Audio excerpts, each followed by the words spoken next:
السلام عليكم ورحمة الله.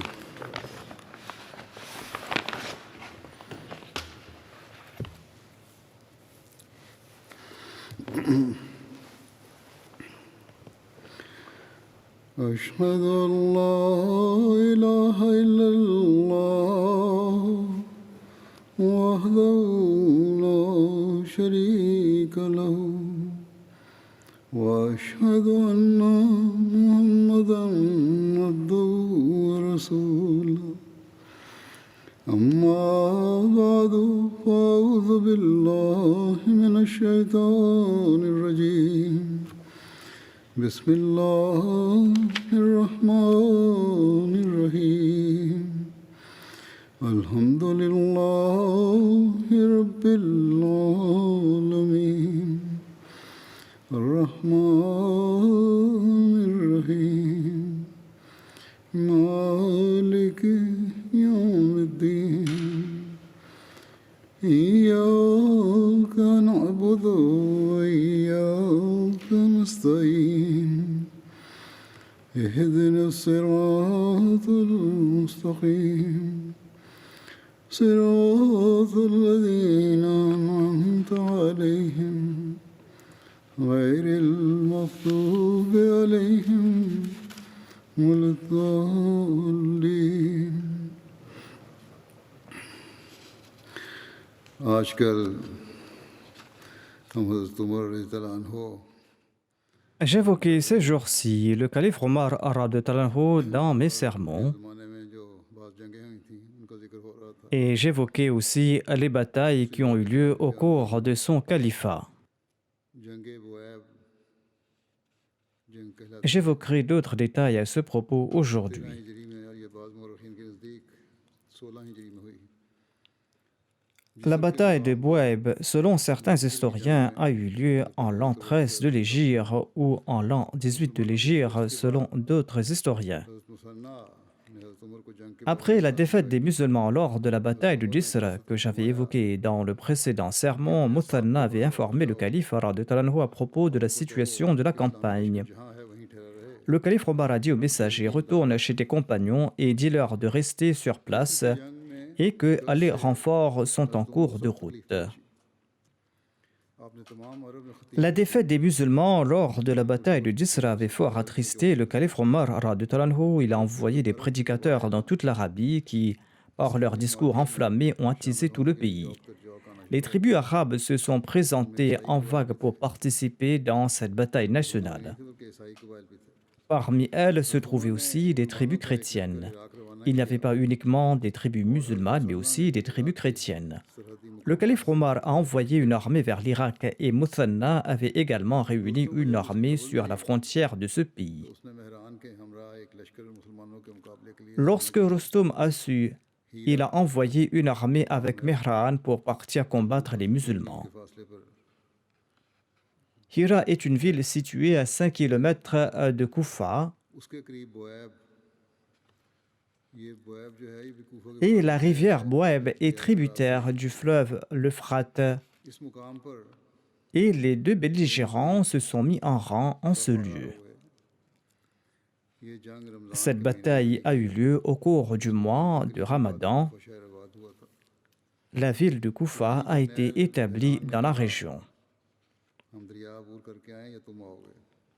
Mihran, le général perse, a demandé aux musulmans: allez-vous traverser la rivière ou allons-nous le faire? Muthanna lui a demandé de traverser la rivière. En effet, lors de la dernière bataille, les musulmans avaient traversé la rivière et cette fois-ci, ils ont changé de stratégie en demandant aux Perses de traverser la rivière. Muthanna a organisé l'armée et a aligné les soldats. Ensuite, il a nommé des chefs expérimentés à la tête des différentes sections de l'armée. Et Muthanna est monté sur son célèbre cheval nommé Shamous. Il a inspecté les rangs de l'armée islamique et il s'est arrêté à chaque drapeau pour offrir des instructions sur la bataille. Il a encouragé les soldats avec des paroles passionnées et il a déclaré que « J'espère qu'aujourd'hui, les Arabes ne seront pas humiliés à cause de vous.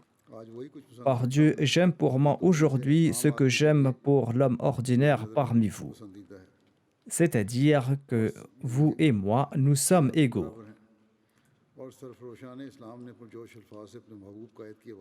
Et les braves soldats de l'islam ont répondu avec enthousiasme à la voix de leur chef bien-aimé.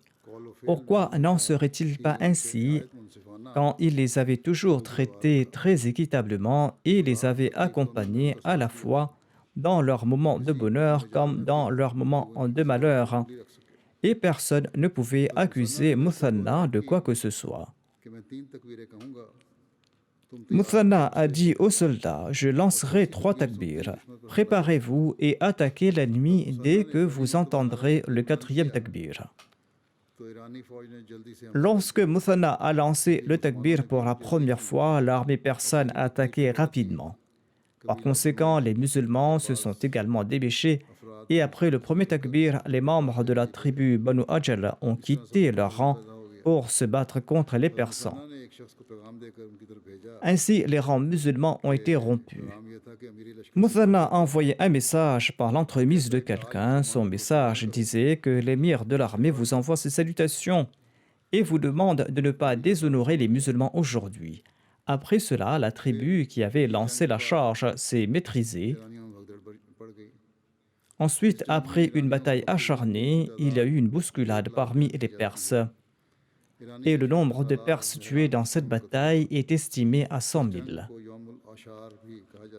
Mehran, le chef de l'armée perse, a également été tué lors de cette bataille. Cette bataille est également connue comme le jour de l'Ashar, car il y avait des centaines de personnes dans cette bataille qui ont tué 10 personnes chacune. L'armée perse a été vaincue et a couru vers le pont pour traverser la rivière et pour se rendre dans la région de sécurité, mais Muthanna les a poursuivis avec son détachement. Muthanna les a encerclés avant qu'ils ne traversent le pont et il a brisé le pont de la rivière et il a tué de nombreux soldats perses. Plus tard, Muthanna a exprimé ses regrets pour avoir poursuivi l'armée vaincue. Il disait que je n'aurais pas dû faire cela. Il disait que j'ai commis une grosse erreur en les poursuivant. Il ne me convenait pas de combattre ceux qui n'avaient pas la force de combattre, et je ne le ferai plus à l'avenir. Et il a conseillé aux soldats musulmans que, ô musulmans, ne faites jamais une telle chose et ne suivez pas cet exemple à cet égard. J'ai commis l'erreur de poursuivre ceux qui prenaient la fuite. Il ne fallait pas le faire. Telles sont les véritables valeurs de l'islam. Certaines des figures de proue de l'armée islamique telles que Khalid bin Hilal et Masoud bin Haritha sont également tombés en martyrs lors de cette bataille. Muthanna a accompli les prières funéraires des martyrs. Il a déclaré « Par Dieu, ma peine et mon chagrin sont atténués par le fait que ces gens ont participé dans cette bataille et ils ont agi avec courage et bravoure et sont restés fermes et ils n'étaient point effrayés ou inquiets. Ma tristesse s'est atténuée par le fait que le martyr est une expiation pour le pardon des péchés. » Les historiens racontent un incident lors de cette bataille, un incident qui met en lumière le courage des femmes musulmanes. Le camp des femmes et des enfants de l'armée islamique se trouvait à Qawadis, loin du champ de bataille. À la fin de la bataille, un groupe de musulmans est venu à cheval devant le camp. Et les femmes musulmanes les ont mépris pour l'armée ennemie qui était venue les attaquer. Ainsi donc, ces femmes ont rapidement encerclé leurs enfants et ils ont pris des pierres et des bâtons pour tuer les soldats qui venaient en face. Lorsque les soldats musulmans se sont approchés, elles ont découvert qu'il s'agissait en fait de musulmans. Amr bin Abdul Masih, le chef de ce détachement, a déclaré spontanément que pareille réaction convenait à des femmes musulmanes.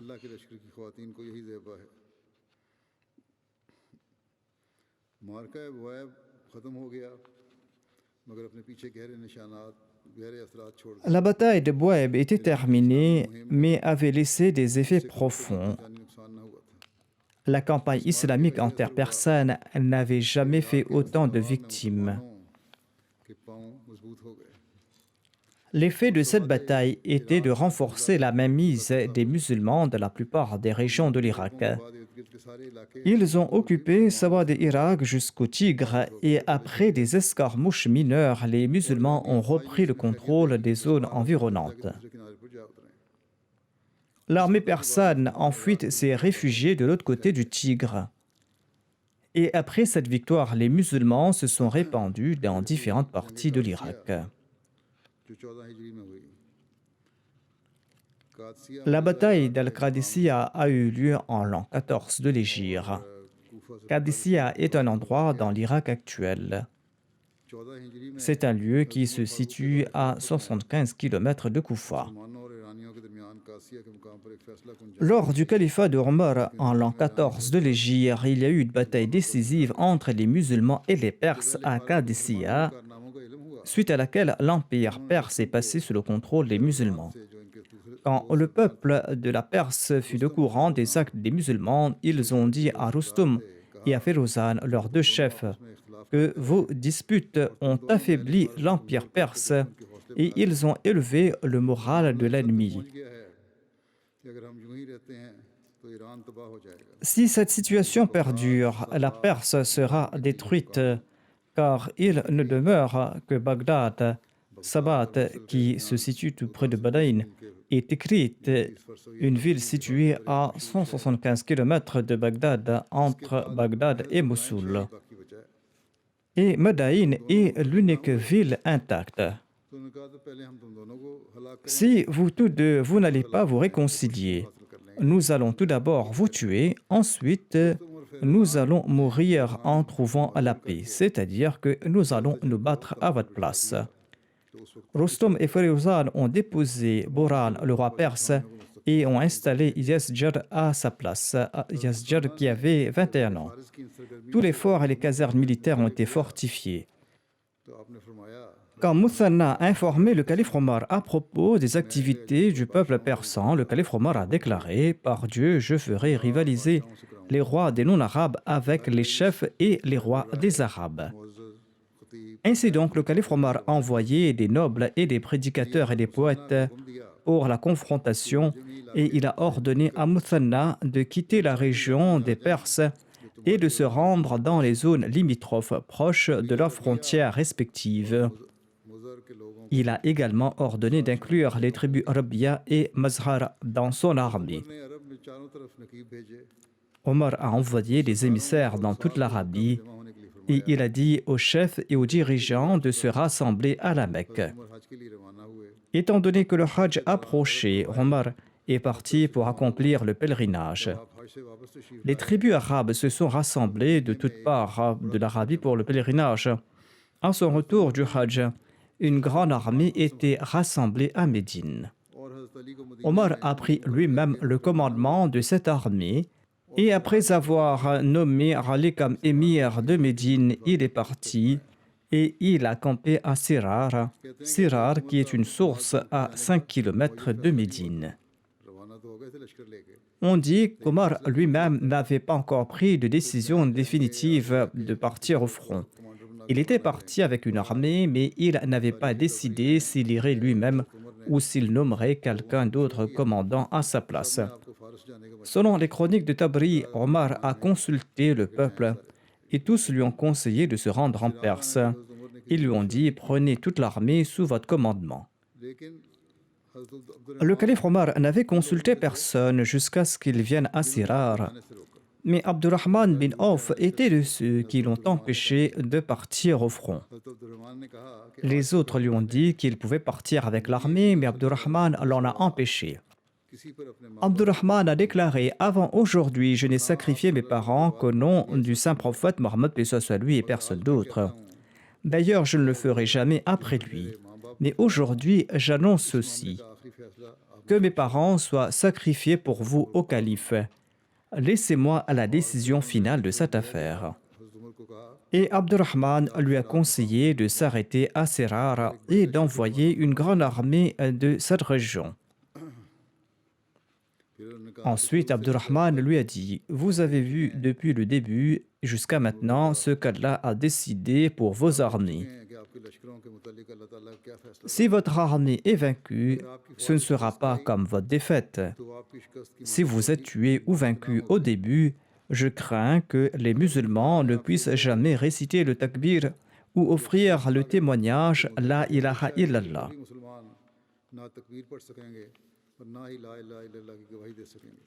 Le calife Omar radhiyallahu anhu a tenu une rencontre publique après la Majlis Shura à laquelle participaient des compagnons sélectionnés.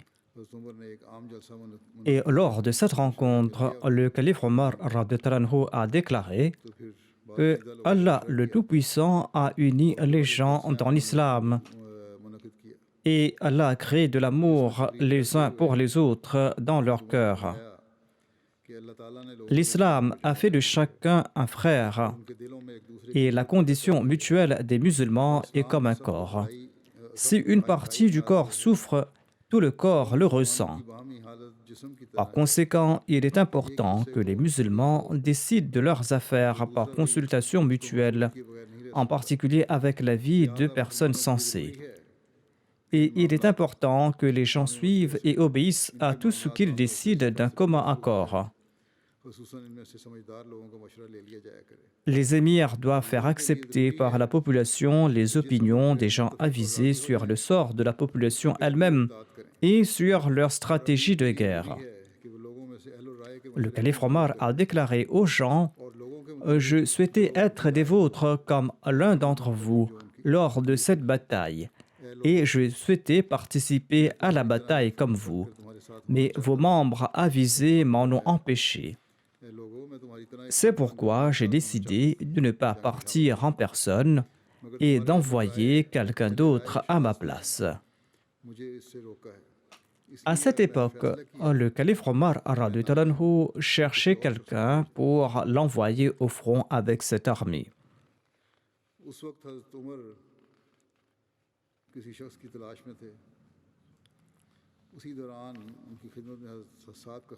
Au cours de cette période, le calife Omar a reçu la lettre de Saad bin Abi Waqqas, qui était responsable de la collecte de l'aumône dans le Neige.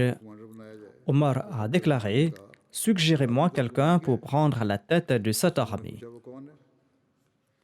Abdurrahman a déclaré « Vous l'avez entre vos mains. » Omar a demandé « Qui est-ce » Et Abdurrahman a répondu « Le brave lion Saad bin Malik, c'est-à-dire Saad bin Abi Waqqas. » Le reste de la population a également soutenu cette opinion. Selon les chroniques de Tabri, Omar a nommé Saad comme émir et lui a conseillé ceci.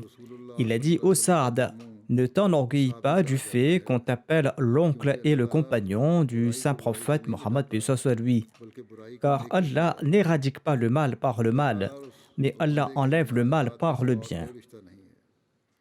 Entre Dieu et le serviteur, il n'y a que la relation d'obéissance. » C'est là le conseil qu'il lui a prodigué. Au moment du départ, le calife Omar a dit à Saad « Souviens-toi de mon conseil. » Un autre conseil était que tu as entrepris une tâche très difficile et ardue. Habituez-vous, toi et tes compagnons, à la bonté et cherchez la victoire à travers la vertu et la bonté. Souvenez-vous qu'il existe un moyen pour inculquer toute habitude, et la patience est le moyen pour inculquer l'habitude à faire le bien. Soyez patient et vous vous habituerez à faire le bien. Soyez donc patient suite à tout malheur et toute souffrance qui vous frappe.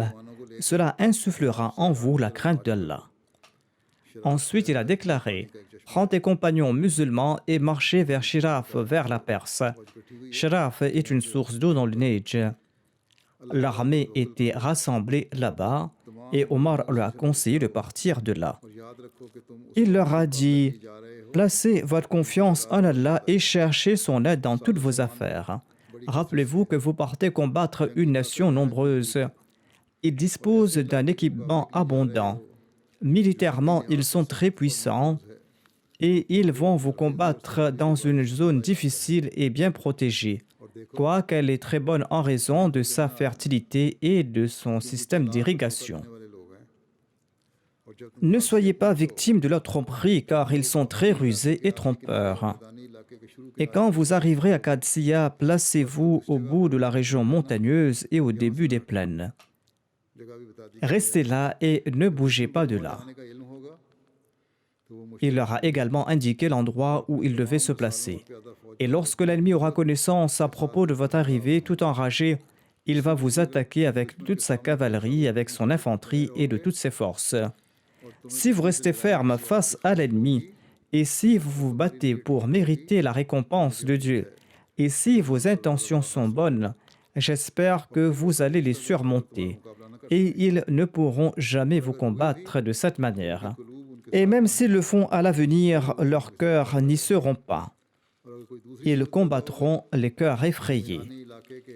Si la situation change et s'il y a retraite ou s'il y a quelque défaite, éloignez-vous des plaines les plus proches du territoire iranien et partez dans les régions montagneuses.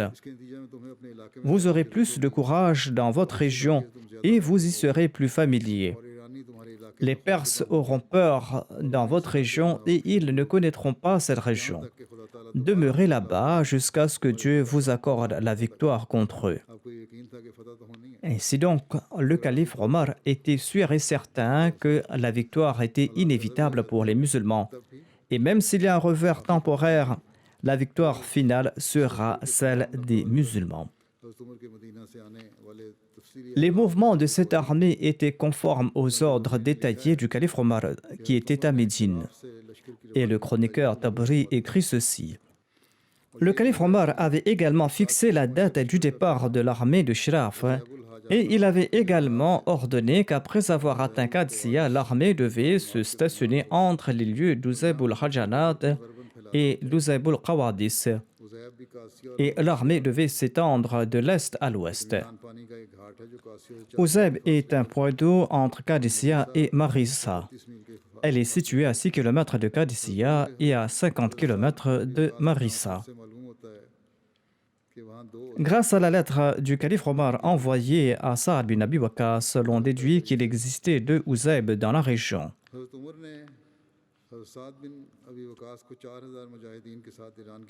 Omar a envoyé Saad bin Abi Waqqas en Perse avec 4000 mujahidines.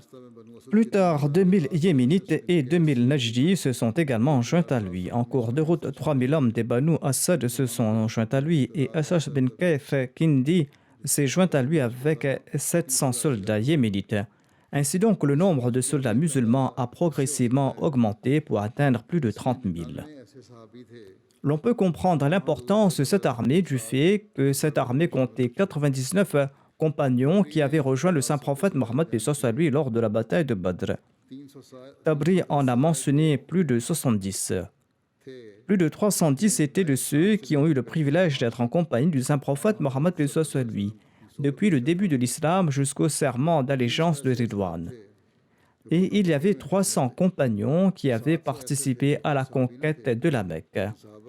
700 de ces soldats n'étaient pas des compagnons eux-mêmes, mais ils étaient les enfants des compagnons du saint prophète Mohammed à lui. Saad bin Abi Waqqas a atteint Sharaf et il y a campé. Muthanna avec 8000 hommes attendait les renforts à Dhuqar, qui est un point d'eau tout près de Koufa.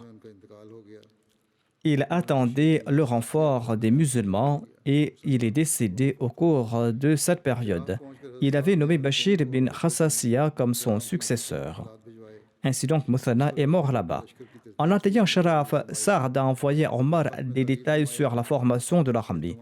Sur ce, Omar lui-même a décidé de l'ordre de l'armée. Il lui a enjoint de diviser l'armée en groupes de 10 combattants et qu'on nomme un chef à la tête de chaque 10 combattants et qu'on nomme un officier supérieur à la tête de toutes ces troupes et qu'on augmente leur nombre et qu'on envoie toutes ces troupes à Qadsiya. Ça devait garder le détachement de Mughira bin Shurba sous son commandement. Et le calife Omar lui a dit « Envoyez-moi les détails de la situation par la suite et tenez-moi au courant de l'évolution au jour le jour. » Saad a organisé l'armée selon les instructions qu'il avait reçues du calife et il envoyait des rapports détaillés au calife Omar. La nomination d'un chef pour 10 hommes était en accord au système qui avait été mis en place à l'époque du saint prophète Mohammed à lui.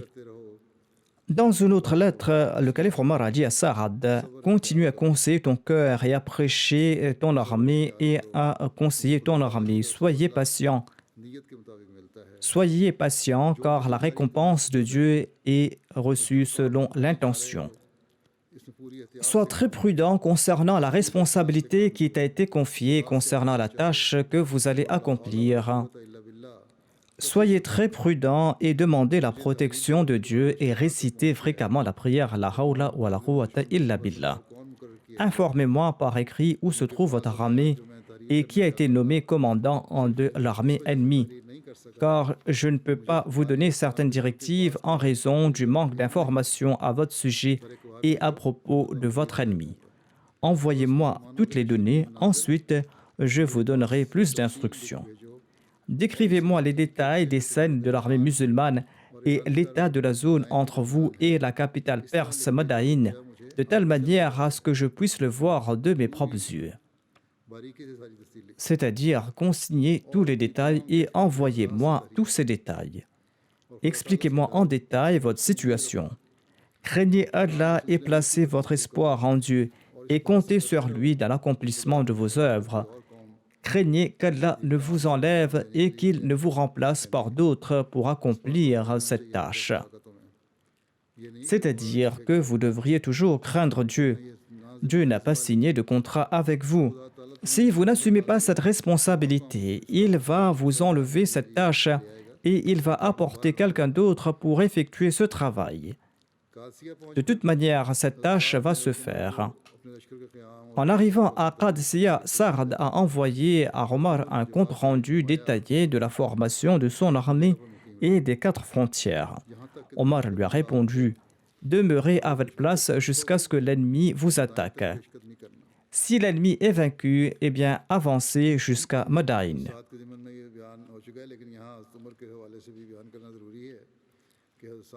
J'avais déjà mentionné ce qui suit à propos de Saad bin Abi Waqqas, mais il est nécessaire ici d'en faire mention ici. Saad est resté à Qadsiya pendant 1 mois selon les instructions du calife, mais aucun des Perses n'est venu les combattre.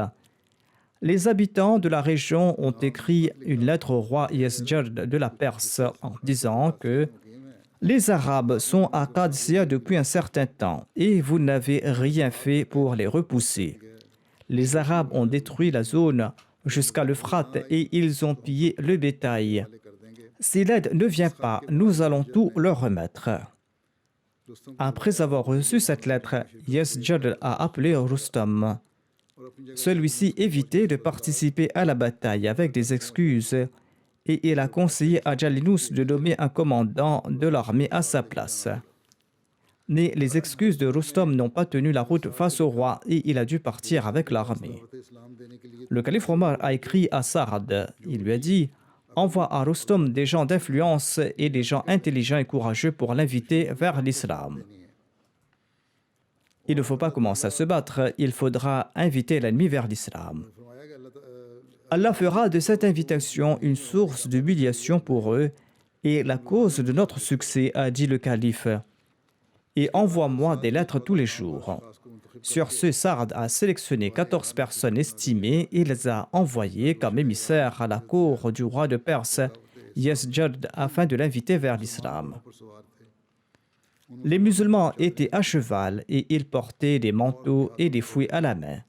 Le premier à prendre la parole devant le roi était Norman bin Muqarrin, après quoi Mughira bin Zarara a pris la parole. Mughira a dit au roi perse « Nous allons nous battre contre vous ou vous allez devoir payer la jizya. Vous avez maintenant le choix d'accepter de vivre sous notre règne ou de payer la jizya ou de vous préparer à vous battre contre nous. Cependant, il existe une troisième option. Si vous acceptez l'islam, eh bien, vous serez protégé de tout. » Sur ce, Yazdjad a répondu « Si le meurtre des émissaires n'était pas interdit, je vous aurais tous tués. Je n'ai rien à vous offrir, partez d'ici. » Il a ensuite demandé qu'on lui apporte un panier de terre. Il a dit « Prenez cela de ma part. » Il a ensuite ordonné que ses émissaires soient expulsés des portes de Madaïn. Asim bin Amr a pris ce panier de terre et l'a remis à Sa'd et a déclaré: Je vous offre la bonne nouvelle qu'Allah nous a accordé les clés de cette terre. Après cet incident, les deux armées n'ont pas bougé et il n'y a eu aucune action pendant de nombreux mois. Rostom a pris son armée et est resté à Sabat, et il s'est abstenu de s'engager dans une bataille malgré la pression de Yazdjad. Le peuple a cherché à plusieurs reprises la protection du roi perse. Ils ont dit que sinon nous allons tomber sous la domination musulmane. Et c'est ainsi que Rustom a été contraint d'avancer pour livrer bataille. Et l'armée perse a quitté Sabat et a campé dans les plaines de Qadisiyah. Lorsque Rustom est parti de Sabat, son armée se composait de 130 000 soldats et il y avait 33 éléphants dans son armée. Il a fallu 4 mois à Rustom pour atteindre Qadisiyah. Et après avoir installé le camp à Qadisiyah, le lendemain matin, Rustom a fait une évaluation de l'armée musulmane et il a souhaité conclure une trêve avec les musulmans et il leur demandait de repartir. Par conséquent, Rustom a demandé aux musulmans de faire la paix et de repartir. La réponse de l'armée musulmane était qu'ils n'étaient pas venus avec l'intention d'acquérir le monde. Leur seul but était l'au-delà. Rustom a alors demandé à l'armée musulmane d'envoyer ses représentants à sa cour afin qu'ils puissent négocier sur la question. Par la suite, des tapis très précieux et coûteux ont été posés dans la cour de Rustom et sa cour a été embellie. Un siège royal en or a été placé pour Rustom et un tissu était posé dessus. Et son trône était orné de coussins brodés de fil d'or. Parmi les musulmans, Rabi bin Amir a été le premier à s'y rendre en tant que représentant des musulmans. Il marchait à petits pas avec l'appui de sa lance dont la pointe déchirait le tapis. Et il a atteint Rustom et il a planté sa lance dans le tapis. Rabi a présenté ces 3 options à Rustom. Premièrement, que si les Persans acceptaient l'islam, les musulmans allaient les laisser en paix et ils resteront dans leur pays. Et ils pouvaient gouverner leur pays à leur guise. Deuxièmement, ils pourraient payer la jizya et en retour, les musulmans leur accorderont la protection.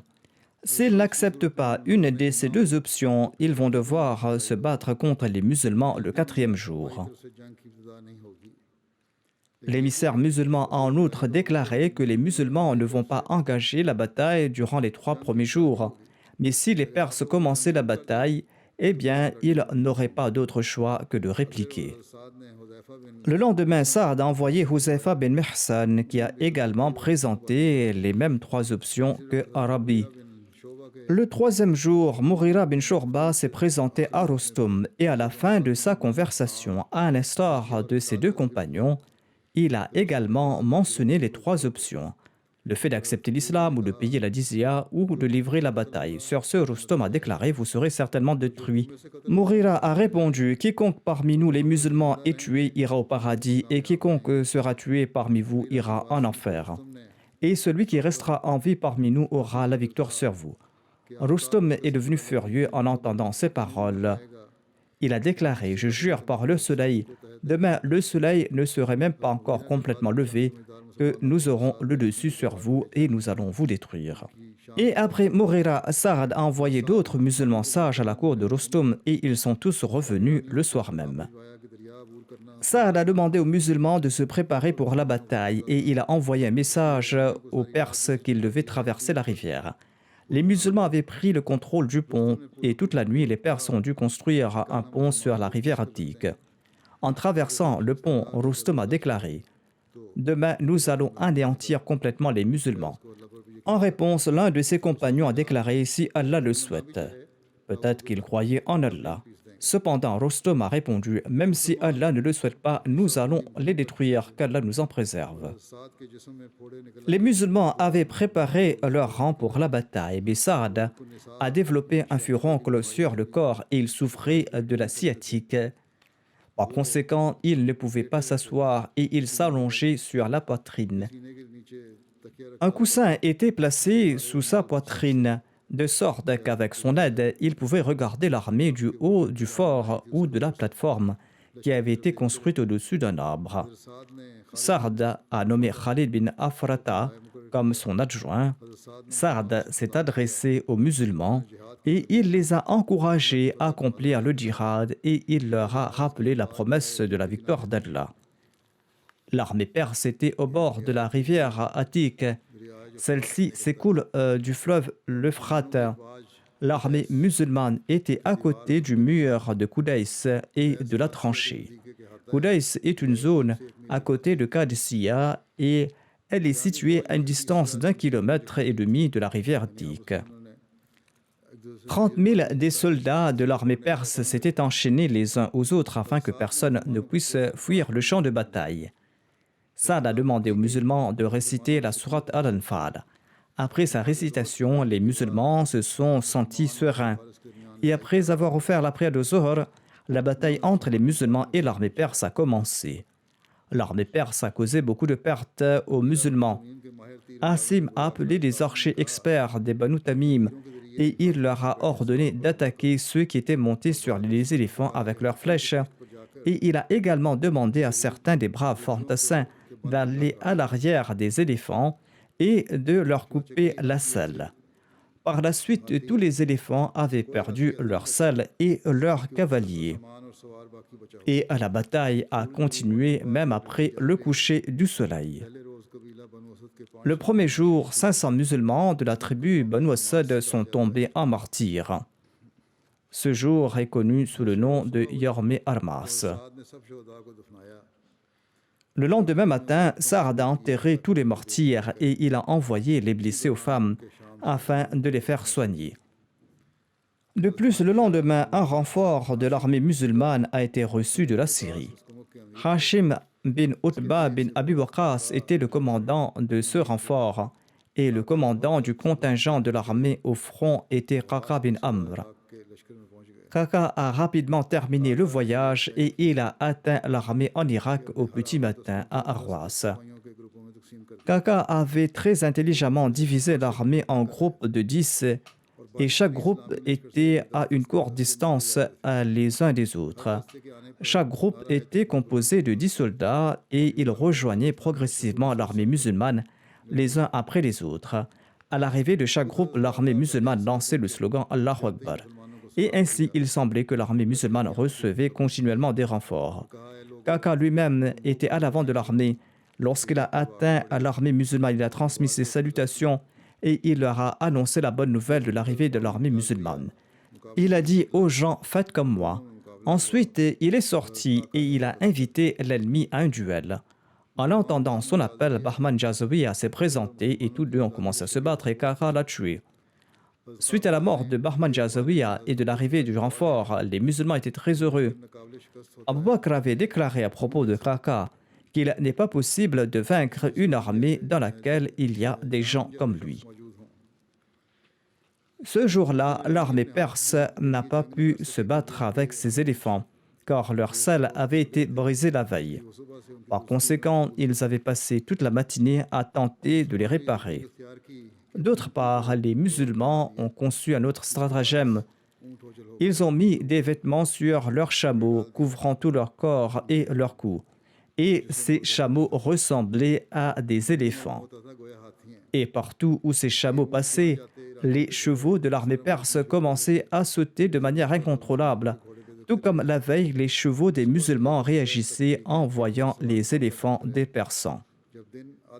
Les deux cavaleries se sont battues du matin jusqu'à l'après-midi. Quand plus de la moitié de la journée s'était écoulée, la bataille générale a commencé et ce jour-là est connu comme Yawm Arwas. Cette bataille a duré jusqu'à la soirée et ce jour appartenait aux musulmans, c'est-à-dire qu'ils étaient victorieux ce jour-là. Au matin du troisième jour, les deux armées étaient de leurs tranchées respectives et il y a eu une bataille très féroce. 2000 musulmans sont tombés en martyrs et 10 000 soldats perses ont été tués. Les musulmans enterraient leurs morts et envoyaient les blessés aux femmes qui les soignaient, mais les soldats morts de l'armée perse étaient sur le champ de bataille. Cette nuit-là, les Perses ont réparé les selles de leurs éléphants et des fantassins gardaient les éléphants. Et les éléphants n'ont pas pu faire autant de ravages que le premier jour. Saad a envoyé un message à Qaqa et à Asim. Il a déclaré qu'ils devraient tuer l'éléphant blanc de l'armée perse. Suite à cela, Qaqa et Asim ont attaqué cet éléphant et ils ont enfoncé leur lance dans ses yeux. Et cet éléphant est devenu incontrôlable et il a renversé son cavalier. Ils ont tranché la trompe de l'éléphant et on l'a mis au sol en l'attaquant avec des flèches. Par la suite, les musulmans ont planté leur lance dans les yeux d'un autre éléphant. Cet éléphant s'est précipité parfois vers l'armée musulmane qui les transperçait avec leur lance. Parfois, elle précipitait vers l'armée perse qui le transperçait avec leur lance. Finalement, l'éléphant, qui était connu sous le nom d'Ajrab, a couru vers la rivière Dik et en le voyant, tous les autres éléphants lui ont emboîté le pas. Et ils sont tous tombés dans la rivière et ils sont morts avec leurs cavaliers. Les combats ont continué jusqu'au coucher du soleil et ce jour-là est connu sous le nom de Yarme Ammas. Une autre bataille féroce a éclaté après la prière d'Isha. On dit que cette nuit-là, les bruits des épées ressemblaient à ceux du fer coupé dans une ferronnerie. Saad est resté éveillé toute la nuit et était occupé à implorer Allah. Aucun arabe ou non-arabe n'avait vu pareille scène dans le passé. Le matin venu, le zèle et la passion des musulmans restaient résolus et ils ont eu le dessus. Après cette nuit, le matin venant, tout le monde était fatigué car les soldats étaient restés éveillés toute la nuit. Cette nuit-là est connue sous le nom de Laylatul Harir. La raison est que pendant la nuit, les musulmans ne se parlaient pas mais se contentaient de chuchoter. C'est un des sens du terme Harir. Il s'agit du bruit léger produit par un arc après le lancement d'une flèche ou le léger bruit produit par une meule qui tourne. Tabri a écrit que la raison de ce nom Al-Harir est que du début de la soirée jusqu'au matin, les musulmans se sont battus avec une grande vaillance. Ils ne parlaient pas à haute voix mais chuchotaient entre eux. C'est ainsi que cette nuit est connue sous le nom de Laylatul Harir. En tout cas, le 4e jour, les combats se sont poursuivis jusqu'à l'après-midi. L'armée perse a continué à battre en retraite. Par la suite, Rustum a été attaqué et il s'est enfui vers la rivière Dik. Lorsqu'il a sauté dans la rivière, un soldat musulman du nom de Hilal l'a capturé et l'a traîné et l'a tué. Il a déclaré « J'ai tué Rustum, venez vers moi ». Les musulmans l'ont encerclé de toutes parts et ils ont scandé très haut « Allahu Akbar ». En apprenant la mort de Rustum et se sentant vaincus, les soldats persans ont pris la fuite. Les musulmans les ont pourchassés, ils en ont tué certains et ils ont emprisonné une grande partie. Cette bataille est connue sous le nom de la bataille d'Al-Qadisiyah. Tous les jours, le matin, Omar avait l'habitude d'interroger les cavaliers qui venaient du front au sujet de la bataille. Un messager apportait la bonne nouvelle de la défaite des polythéistes. Omar était en train de courir partout ici et là en quête de renseignements. Le messager était sur son chameau et il ne connaissait pas le calife. Il est entré à Médine et il a constaté que les gens saluaient le calife Omar en l'appelant Amirul Mu'minin. Et il a demandé au calife « Pourquoi est-ce que vous ne m'aviez pas dit que vous étiez l'émir des croyants ?» Le calife Omar a répondu « Oh mon frère, ce n'est rien. » Après avoir reçu la bonne nouvelle de la victoire, Omar l'a annoncé devant une assemblée. Ensuite, il a prononcé un discours très impactant. Il a envoyé l'ordre que la troupe reste sur place et que l'armée soit réorganisée de nouveau et que l'on devait porter son attention vers d'autres choses qui nécessitent d'être réformées. Saad a également demandé conseil auprès du calife. Il a informé le calife que lors de la bataille d'Al-Qadisiyah, un nombre de combattants persans par le passé avaient conclu une trêve avec les musulmans. Et certains respectaient à ce point le traité de paix que l'Empire perse les a inclus de force parmi les troupes. Ils n'avaient pas participé à cette bataille de leur plein gré, mais ils ont été forcés de le faire. C'était le cas pour nombre d'entre eux, mais beaucoup avaient aussi quitté cette région pour partir dans la région ennemie et ils revenaient vers leur terre. Afin de statuer sur ce point, Omar a convoqué une Majlis Shura à Médine et la décision suivante a été prise. Les traités de ceux qui en avaient conclu avec les musulmans seront respectés s'ils ont respecté leurs traités et s'ils sont restés dans la région et s'ils ne sont pas partis vers les zones ennemies. Les traités conclus avec cela seront respectés. Il y avait aussi ceux qui n'avaient pas conclu de traité avec les musulmans mais qui sont restés dans leur région et qui n'ont pas rejoint les troupes ennemies contre les musulmans. ils seront traités comme ceux avec qui les musulmans avaient conclu des traités. Les musulmans devront bien traiter ceux qui prétendent que l'Empire perse les avait forcés à rejoindre les troupes ennemies et dont l'affirmation semble être véridique. Il y avait également ceux qui prétendaient à tort avoir été forcés à le faire, mais qui en réalité avaient rejoint de leur plein gré l'ennemi pour combattre les musulmans. Ils n'ont pas respecté le premier traité car ils ont aidé l'ennemi. Il faut établir un nouveau traité avec ceux-là ou les emmener dans les lieux où ils se sentiront en paix. C'est-à-dire qu'il faudra faire un nouveau traité pour les déloger de là-bas, où ils seront libres de partir habiter où ils le souhaitent. Ceux avec qui il n'y a aucun traité et qui avaient quitté leur région pour rejoindre l'ennemi et qui ont participé à la bataille contre les musulmans pourront être invités à revenir de la région si vous les considérez appropriés. Ils devront payer la jizya. Vous devrez être bienveillant à leur égard et ils pourront vivre dans vos régions. Mais si vous ne le souhaitez pas, eh bien, ils ne viendront pas. Et s'ils ne cessent de vous combattre, vous devrez vous battre contre eux. S'ils restent dans vos régions et décident de vous combattre, eh bien, vous avez le droit de répondre à leur attaque. Mais s'ils reviennent sur la décision après avoir rejoint l'ennemi, eh bien, vous devez les épargner. Ces instructions se sont avérées bénéfiques et les populations environnantes sont retournées sur leurs terres et ils les ont habitées. C'est un excellent exemple de la tolérance et du courage des musulmans.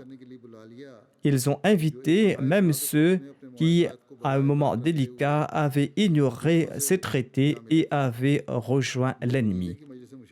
Ils les avaient invités à venir réhabiter leurs terres. Bien que la consultation tenue à Médine avait donné l'option de rappeler ou non ces Perses et de répartir leurs terres parmi les musulmans, les historiens écrivent qu'en cette période dangereuse, ceux qui avaient rompu leur pacte ont été rappelés et leurs terres ont été taxées à un taux plus élevé. C'était la seule condition supplémentaire. Puisqu'ils avaient rompu leur accord, ils pouvaient retourner sur leurs terres, mais l'impôt foncier qu'ils payaient va être supérieur à celui payé par les autres. Mais dans tous les cas, ils pouvaient continuer à être propriétaires de leurs terres. Cette bataille était décisive dans la série de victoires en Irak. Et les soldats musulmans étaient déterminés et audacieux face à des conditions très hostiles. Les historiens ont écrit que la participation à la bataille de Qadisiyah était considérée comme un facteur distinctif lorsque des allocations étaient attribuées aux gens par le calife. Le calife Omar a déterminé un montant plus élevé d'allocations pour ceux qui avaient participé à la bataille de Qadisiyah. Hazrat Muslim Maud a commenté sur la bataille de Qadisiyah.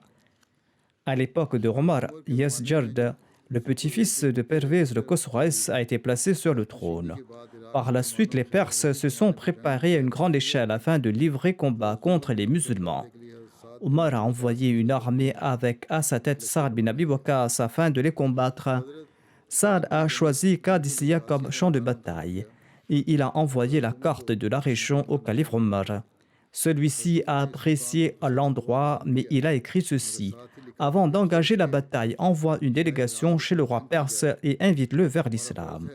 Après avoir reçu cet ordre, il a envoyé une délégation à Yazjard. Quand elle est parvenue à la cour du roi perse, celui-ci a demandé à son traducteur de demander aux musulmans la raison de leur visite. Norman bin Muqarrin, le chef de la délégation musulmane, s'est mis debout et il a évoqué le but de l'avènement du saint prophète Mohammed lui en disant que le saint prophète Mohammed lui nous a ordonné de répandre l'islam dans le monde et d'inviter le monde vers la religion de la vérité. Nous nous sommes présentés à vous suite à cette injonction et nous vous invitons à embrasser l'islam. Yazjard était furieux d'entendre cette réponse. Il a déclaré « Vous êtes des sauvages et vous êtes des mangeurs de charognes. Si la faim et la pauvreté vous ont poussé à lancer cette attaque, eh bien je suis prêt à vous offrir tant à manger que vous pourrez vivre rassasiés jusqu'à la fin de vos jours. Et je vous offrirai aussi des vêtements à porter. Prenez tout cela et retournez dans votre pays. Pourquoi souhaitez-vous perdre votre vie en nous combattant ?» Quand il a terminé, Mughira bin Darara de la délégation islamique a déclaré: tout ce que vous avez dit à notre sujet est vrai. Nous étions certainement des sauvages et nous étions un peuple de charognards. Nous mangions des serpents, des scorpions, des sauterelles et des lézards. Mais Allah nous a accordé sa grâce et il nous a envoyé son prophète pour nous guider. Et nous avons cru en lui et nous avons suivi ses directives. Conséquemment, il y a eu une révolution en nous. À présent, ces mots que vous avez évoqués ne sont pas présents en nous. Vous ne pourrez pas nous tenter. La guerre a débuté entre nous et le verdict sera rendu sur le champ de bataille. Vous ne pourrez pas nous écarter de notre objectif en nous tentant avec ces biens terrestres et matériels. Si vous n'acceptez pas notre invitation et si vous souhaitez vous battre contre nous, nous allons livrer bataille. Et vous ne pourrez pas nous écarter de notre objectif en nous tentant par des biens de ce monde. Yasjad était fort en colère en entendant cela. Il a dit à un domestique d'apporter un sac de terre. Il s'est adressé au chef de la délégation islamique en disant: « Étant donné que tu as rejeté ma demande, je ne t'offre rien d'autre que ce sac de terre. » Ce compagnon s'est avancé sérieusement. Il a baissé sa tête et il a porté le sac de terre sur son dos. J'en avais fait mention dans le passé et on trouve d'autres détails ici. Et ensuite, il a fait un saut et il est sorti précipitamment de la cour du roi en disant à ses compagnons: « Aujourd'hui, le roi de la Perse nous a offert la terre de son pays de ses mains. » Et ils ont pris leurs chevaux et ils sont sortis rapidement. Le roi perse a tremblé lorsqu'il a entendu sa déclaration. Il a dit à ses courtisans: « Poursuivez-les et ramenez ce sac de terre. Cela est de très mauvais augure de leur offrir de mes mains la terre de notre pays. » Mais les musulmans étaient déjà très loin sur leurs chevaux. Leur déclaration s'est accomplie et en quelques années, la Perse tout entière était sous domination des musulmans. Hazrat Muslim Maud demande: comment ce changement extraordinaire s'est-il opéré parmi les musulmans? Ce sont les enseignements du Saint-Coran qui ont apporté une révolution morale en leur personne. Cette révolution a frappé de mort leur vie de bassesse et les a placés sur le piédestal des excellences et des hautes valeurs morales. C'est cela qui a apporté cette révolution en eux. Ainsi, c'est en s'adhérant aux enseignements du Saint-Coran que l'on pourra produire cette véritable révolution. Inch'Allah, je poursuivrai cette série de ces récits à l'avenir.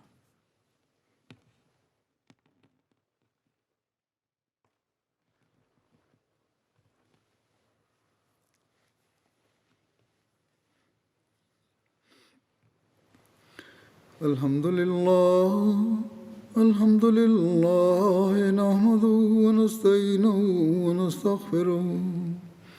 ونؤمن به ونتوكل عليه ونعوذ بالله من شرور أنفسنا ومن سيئات أعمالنا من يهده الله فلا مضل له ومن يضلل فلا هادي له ونشهد أن لا إله إلا الله ونشهد أن محمدًا عبده ورسوله عباد الله رحمكم الله إن الله يأمر بالعدل والإحسان وإيتاء ذي القربى وينهى عن الفحشاء والمنكر والبغي